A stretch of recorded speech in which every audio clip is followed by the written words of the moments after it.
Ladies and gentlemen, you are watching yet another episode of Eric Lima Shenanigans of 1977. It's Thursday night, and you know what that means. It's time for your TNA Event Center Wrestling Report. And now here's the man to give you that report, Mr. Eric M. Lima. Thank you very much, Mr. Announcer, sir. Well, hello there, everyone. Welcome to yet another episode of Eric Lima Shenanigans of 1977, episode 2012. And it's 2012. What happened during that year? Well, unfortunate death. Whitney Houston passed away at the age of 48.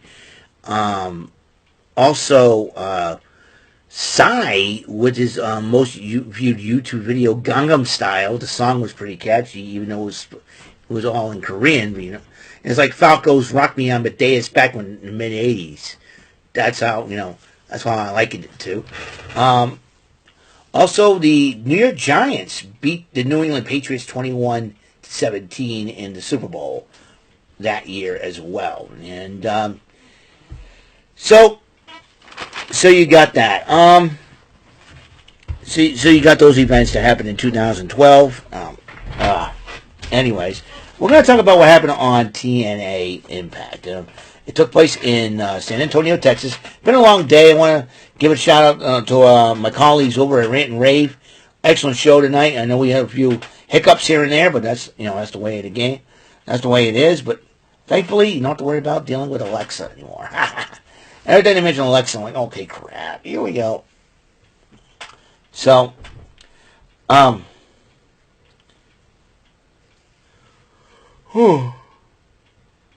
excuse me, man. Been a long day. I got one more day of work to deal with tomorrow, and then after 11 o'clock, weekend off. Yes, and there's a snowstorm. We're supposed to get like 3 to 5 inches, I think. Originally it was supposed to be 5 to 8, but that was the early call, but then it went down to 3 to 5. So let's see what the story is before it's a good opportunity to kill time here. All right, we're going back to 5-8 inches of snow expected. Periods of snow. Low is 28. So, and less than that. So basically 5 to 8. Afternoon snow showers. And 3 to 5 inches for Tuesday night into Wednesday morning. Cloudy. Another potential winter storm after midnight. Sheepers. Snow accumulating 1 to 3 inches. Come on. And Thursday, another winter storm. Another 1 to 3 inches. And this number's going to stop, is it? Friday, and then Saturday again. This time, another. This isn't going to end. I'll tell you one thing. We get February vacation up and running soon. Oh my goodness, I'm reading this. Next week is going to be marred with snow again. It's like, can somebody shoot me, please? Man, it's a good thing I don't have to worry about shoveling it unless people start crabbing about it. Anyways, let's get to TNA Impact, shall we? It's almost 11 o'clock. I got to get going here. Joe Hendry, the new TNA World Champion, World Heavyweight Champion, kicks off Impact to hold a concert for the San Antonio crowd. And he was getting going, too, until Jake Sumton interrupts him and decided that he wanted to challenge Joe Hendry to a title match. We'll see if Santino Marella can make that match happen. Gina Miller interviewed Masha Slamovich, and she says she's looking forward to the Knockouts Battle Royal to meet her next opponent, but she was addressing Miss Cora Jade.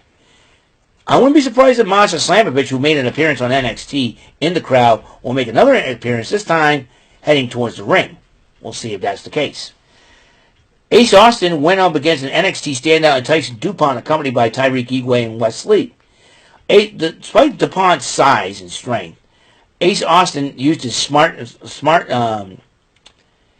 used his intelligence and quickness to defeat the big guy. And then Wes Lee and Tyreek Igwe decided to jump Austin when DuPont jumped in, but then jumped right in to help, and then the Rascals chased him off with steel chairs. Meanwhile, Tessa Blanchard refusing to take part in the Knockouts Battle Royal. She says, I don't answer to anybody. She thinks everything should be handed to her on the silver platter. And then Steph DeLander and Mance Warner addresses the TNA locker room and Sami Callihan. Here's the interesting situation. The TNA management office does not recognize Steph DeLander as the digital media champion, or Mance Warner for that matter. How is Santino Marella going to figure this out? Well, we soon shall see. Meanwhile, the Knockouts Battle Royal consists of Rosemary and the By Elegance connection. That will be Ash and Heather, By Elegance, Spitfire, Danny Luna, and Jody Threat, Zaya Brookside, Tasha Steele, Savannah Evans, Alicia Edwards, the System, and a surprise entrant, Chaz. And Ash By Elegance went hiding under the ring, but Danny Luna pulls her out of the ring, and then she helped eliminate Jazz at one point. But in the end, Cora Jade was distracting Zaya Brookside while being on commentary during the matchup, and then Savannah Evans took advantage of that situation and ends up winning the match. Meanwhile, Eric Young in Northern Armory addresses the San Antonio crowd while he turned his back on Josh Alexander. Steve Macklin confronted Eric Young, and then as Steve Macklin walked away, here comes Josh Alexander. And Josh Alexander says, for my last match on TNA, I want to challenge you one-on-one. What do you say? And if Josh Alexander does leave TNA and heads up to the WWE, I'd like to see him sign on with Raw or NXT. I want to see him sign on with Raw. You can take on Braun Breaker for the Intercontinental title. That would be a good way to make an impact, on your debut. Impact, no pun intended.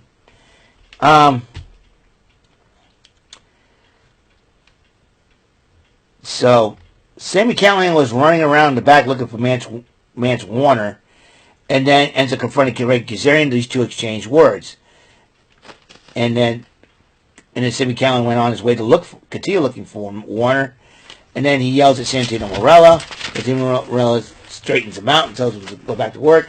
I was at work. I was doing a 5-minute promo.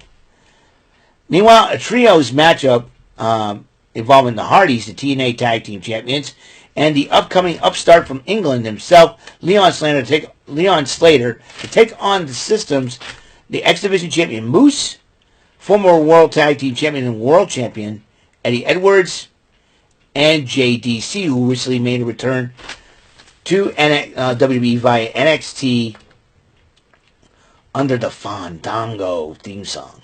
But anyways, Alicia Edwards tried to get involved, but it didn't work on Slater and the Hardys. They ended up picking up the victory over the System. And then Mustafa Ali talks to the Good Hands, who are arguing and getting upset, and Tasha Steele, who was upset that she lost the Knockouts Battle Royal. And Mustafa Ali's trying to get a pep talk or something like that. Or are they going to be forming some kind of new crew for Mustafa Ali? We shall soon see and find out what the heck is going on. So there's that. Also, Mike Santana took on Matt Cardona one-on-one, and Mike Santana did pick up the victory. So Mustafa Ali, who suggested a matchup, may be thinking about thinking about making his decision of accepting Mike Santana's challenge. And then Ariana Grace joins on commentary for the main event. The NXT Tag Titles on the line. Fraxiom versus the Nemeth Brothers. And thanks to a miscommunication by the Nemeth Brothers, Fraxiom ends up retaining the titles. Now, I think I see what's going on with the Nemeth Brothers. I see them on. It's like a Bret Hart, Owen Hart situation back in '94 when it started in Survivor Series '93 for the Hart family, when Owen was getting sick and tired of being in Bret's shadow. It's either everybody's bugging him about it.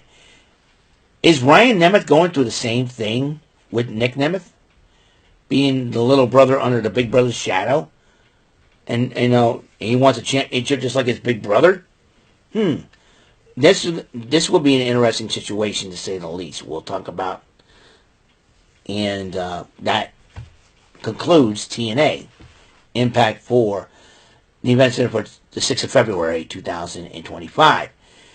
Tomorrow, all you gotta do when I come back here, we're gonna deal with playing Bullseye, and we got SmackDown as well, and I got Saturday and Sunday off. I know Saturday into Sunday we're supposed to have, like I said, read about earlier on, big winter storm happening, probably 5 to 8 inches of snow, and that means that could be a cancellation of the church service. So if that's the case, I should, but we shall see soon shall see what happens. So that's all the time we have on the show. Thank you for tuning in to Eric Lima Shenanigans, 1977, episode 2012. See you on the next episode. Until the next episode comes rolling around, Mr. Announcer, take us home. That is all for today's episode. This is your announcer speaking for Eric Lima Shenanigans of 1977. A Big Beefy E, do it for Bob Saget Productions, and in association with a Raven Bofa Telepictures and Distribution. Thank you for watching today's episode. Tune in next time for another episode of Eric Lima Shenanigans of 1977. Goodbye for now.